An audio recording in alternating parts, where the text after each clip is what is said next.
Good morning students. आगे करते हैं lecture third, laws of chemical combinations. देखो, केमिकल कॉम्बिनेशन का मतलब समझते हो? केमिकली सब्सटेंसेस का एक दूसरे के साथ जुड़ना, बॉन्डिंग है, ठीक है, बॉन्डिंग वगैरह के कारण। तो लॉज ऑफ केमिकल कॉम्बिनेशंस में हमें 5 लॉज पढ़ने हैं। तो सबसे पहला लॉ है law of conservation of mass, law of conservation of mass. ठीक है, कंजर्वेशन का मतलब क्या होता है? What do mean by conservation? Conservation का मतलब होता है कि इसमें कोई बदलाव ना हो, एक जैसा, सेम।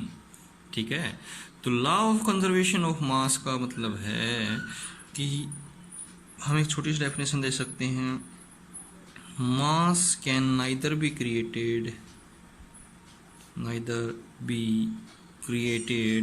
nor be destroyed। ठीक है, मास को ना पैदा बनाया जा सकता है ना ही खत्म किया जा सकता, बट ये डेफिनेशन सफिशिएंट नहीं है भाई। ठीक है, इसलिए हम एक डेफिनेशन और देते हैं, वो ये है कि in a chemical reaction,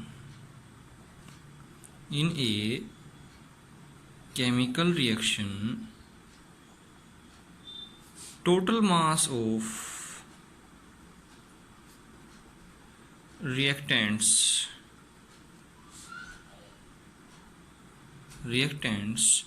is equal to the total mass of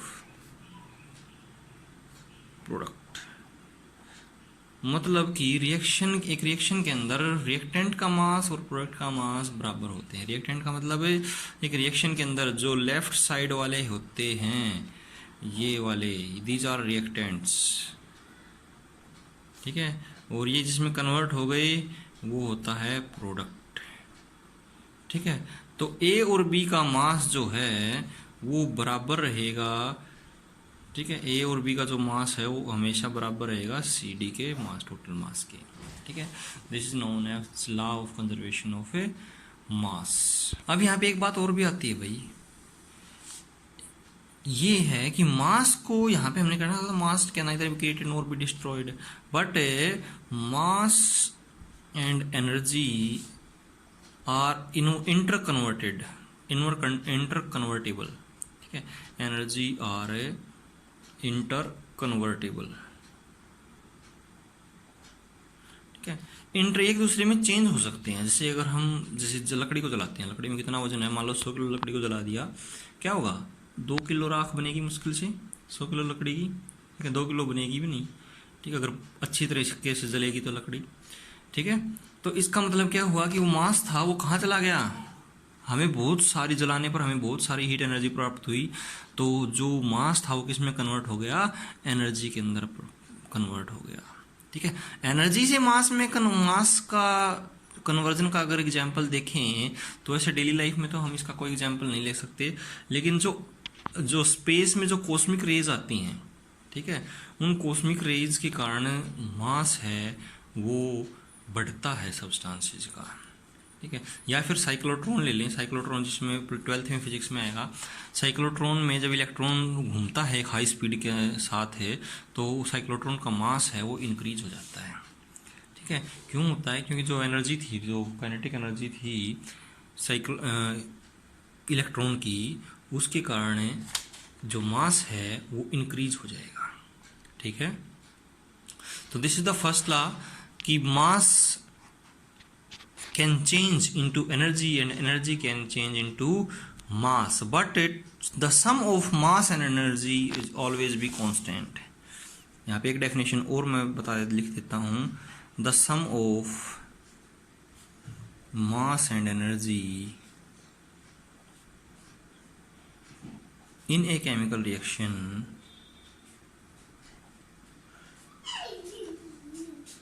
is always constant.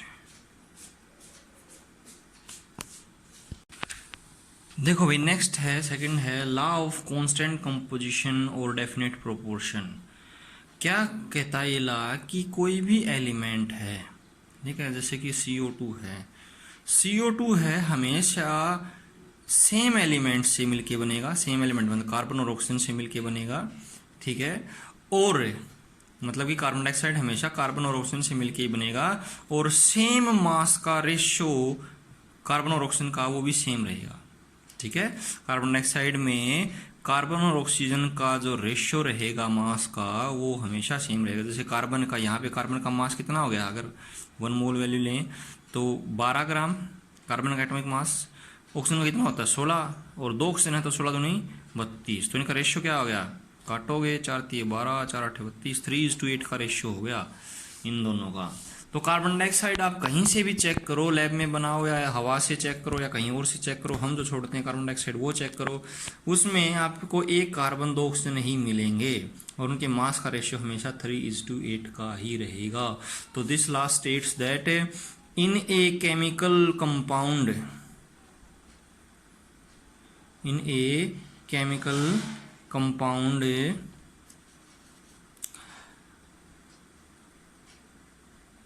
Sorry देखो, in a chemical compound the compound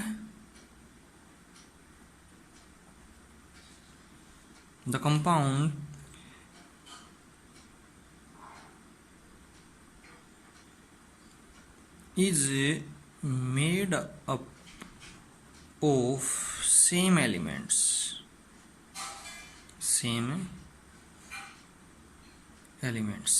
ठीक है। In a chemical compound the compound is made up of same elements with a fixed ratio of mass, a fixed ratio of a mass, ठीक है। एक chemical compound में जो compound होंगे वो उनका जो रेशियो होगा वो हमेशा फिक्स होगा, ठीक है। अब फॉर एग्जांपल देखिए, हमने CO2 का एग्जांपल लिया था, H2O ले लो, ठीक है। हाइड्रोजन का एटॉमिक मास कितना होता है 1, 2 हाइड्रोजन है तो 1 इंटू 2 हो गया। ऑक्सीजन का एटॉमिक मास 16, काटेंगे तो 1:8 का रेशियो रहेगा। वाटर को आप चाहे कहीं से भी चेक करो, नदी से, नाले से, लैब में या घर पे RO का या कहीं से भी कुएं का, ठीक है, उसमें 2 हाइड्रोजन 1 ऑक्सीजन ही होंगे, ठीक है। हाइड्रोजन ऑक्सीजन से मिलके बनेगा वो हर प्रकार का पानी, और उसमें जो मास का रेशियो रहेगा 1:8 का रहेगा, ठीक है, समझिए। This is the law of definite proportion. Definite proportion का मतलब ही यही है कि जो रेशियो रहेगा वो हमेशा फिक्स रहेगा, ठीक है। अब इसकी लिमिटेशन है भाई, कुछ 1-2 लिमिटेशन है इस लॉ की। ये लॉ है ना, it is not applicable on the elements whose isotopes are exist, it is not applicable on that element whose isotopes are available,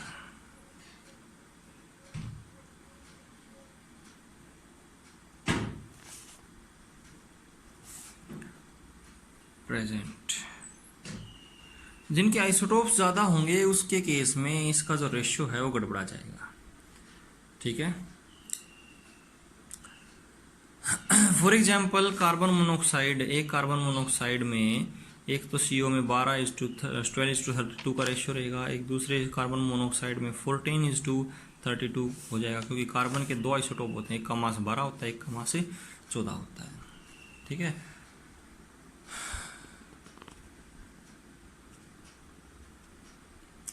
चलो अब आगे चलते हैं। नेक्स्ट है लॉ ऑफ मल्टीपल प्रोपोर्शन। आज हम ये लॉ अकेले करेंगे, 3 लॉ और बचते हैं, ठीक है। चलो देखते हैं। थर्ड है लॉ ऑफ मल्टीपल प्रोपोर्शन।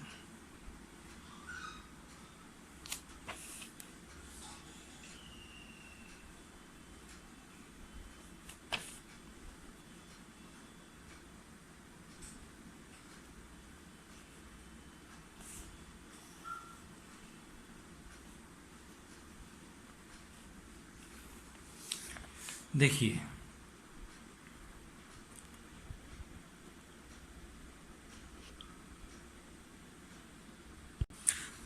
देखो भाई, लॉ ऑफ मल्टीपल प्रोपोर्शन कहता है कि जब कोई दो एलिमेंट आपस में मिलके एक से ज़्यादा कंपाउंड बनाते हैं, ठीक है, तो उसमें हम अगर एक एलिमेंट का मास फिक्स कर देते हैं, मतलब उसके मास को हम नहीं बदलते, हर एक एलिमेंट में सेम मास लेंगे, देन दूसरे एलिमेंट का जो मास होगा उसके कंपैरिजन में वो हमेशा हर एक कंपाउंड का मिलाएंगे तो सिंपल रेशियो में होगा। सिंपल रेशियो का मतलब होता है कि 1 2 3 4, मतलब बीच में कोई अंक नहीं टूटेगा। ये भी सिंपल रेशियो है, ये भी सिंपल रेशियो है। ये सिंपल रेशियो नहीं है 1:3:5:7, ठीक है। तो हम लिख देता हूँ, when two elements combines to form two or more compounds,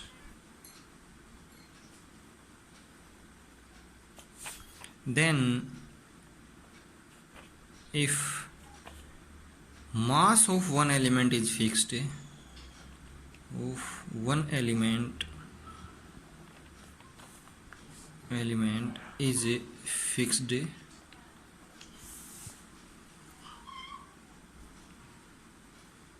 then the mass of second element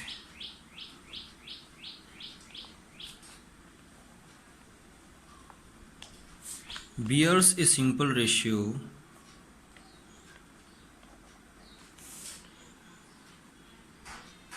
in all compounds।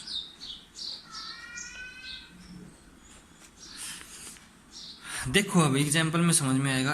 N nitrogen और ऑक्सीजन मिलके 5 कंपाउंड बनाते हैं, N2O, ठीक है, NO, मतलब N2O2 कहते हैं इसको, ठीक है, N2O2, ठीक।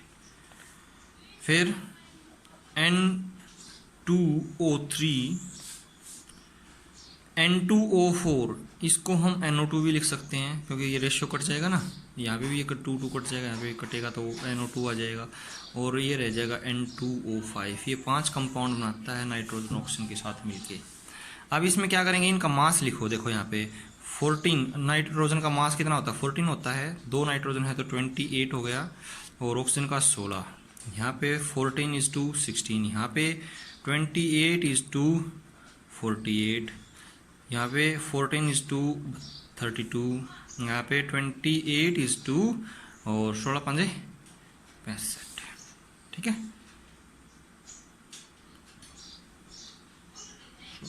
सॉरी 65 कहाँ से लिख दिया, 80, ठीक है, 80।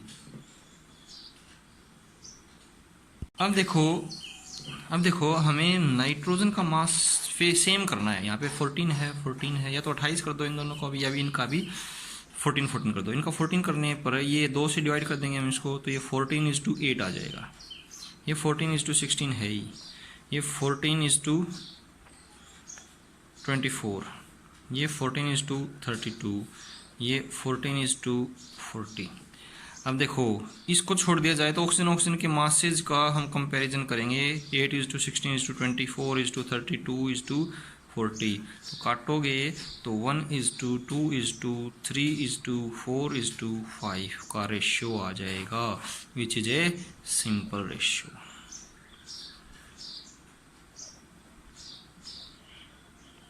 ठीक है, दूसरा एग्जांपल लेके देखें तो CO2 ले लो। एक CO भी बनता है, ठीक है, इसका 12:16, यहाँ पे 12:32, 16:32, 1:2 का रेशियो आ गया। समझ में आया? This is known as law of a multiple proportion. Next है fourth law of reciprocal proportion, और Gay Lussac law of gaseous volume. Dalton's atomic theory कल करेंगे, आज इतना ही काफ़ी हो जाएगा। Law of reciprocal proportion,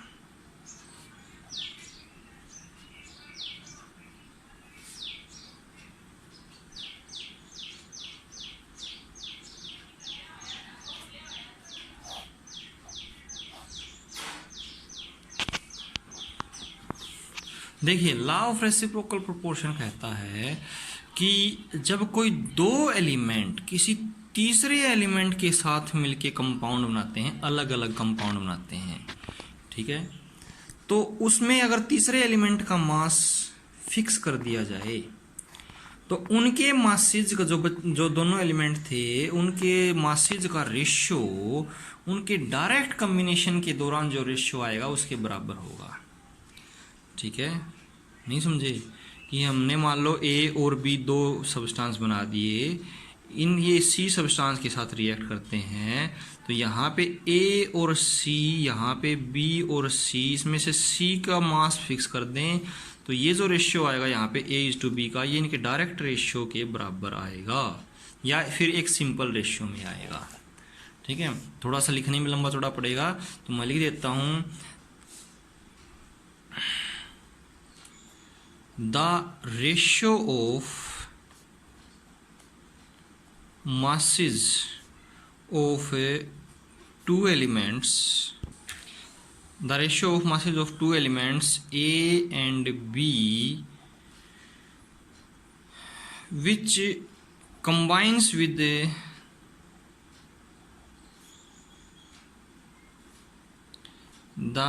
third element C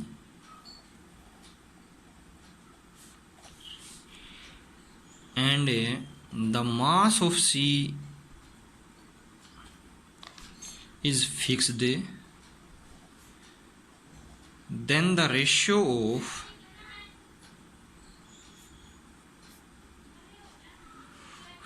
A and B is equal to or in a simple ratio equal to or in a simple ratio with the ratio of masses of their direct combination, of their direct combination.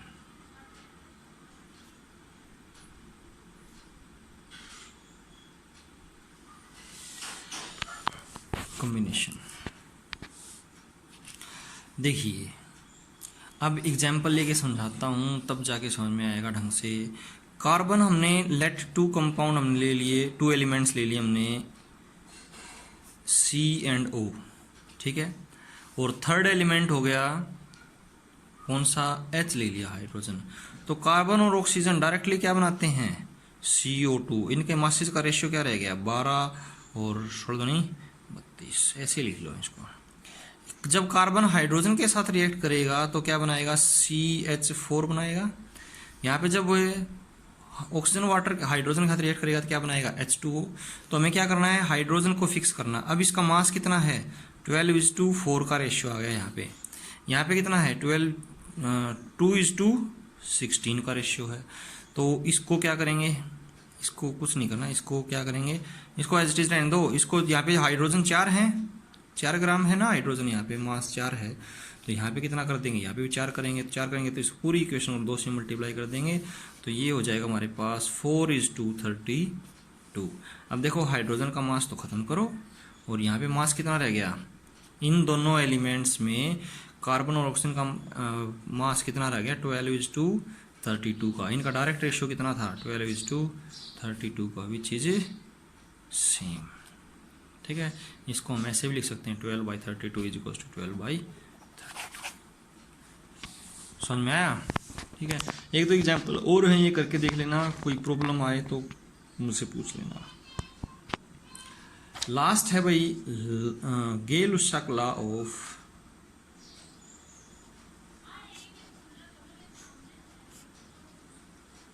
Gaseous volume.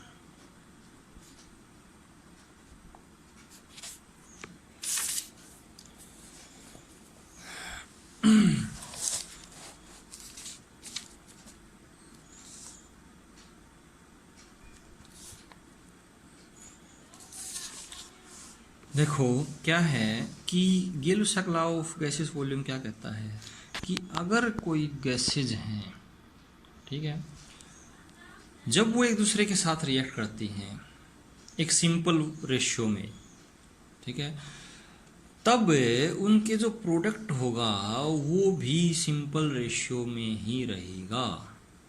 ठीक है, for example बाद में करेंगे, definition लिखते रहते हैं। When to और मोर gases react with one another,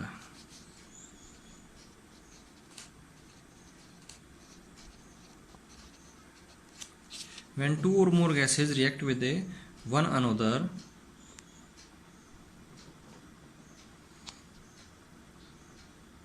and present in a simple ratio, yeah, bears a simple ratio, present in a simple ratio, then they bears a simple ratio,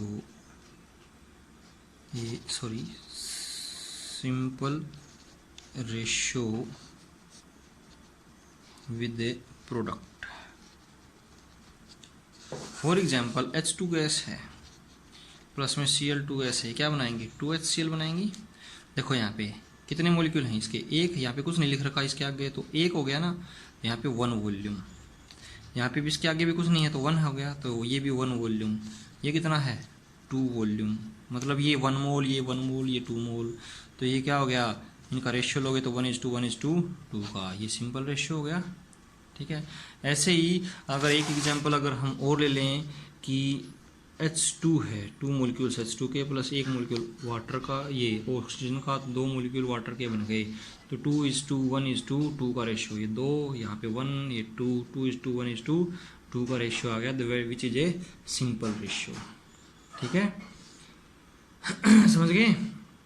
ऐसे ही ये देखो N2 + 3H2 प्रोड्यूस 2NH3, यहाँ पे ratio कितना है, ये 1 इसका 3 इसका 2, देखो 1 2 3 कोई ब्रेक नहीं हो रहा।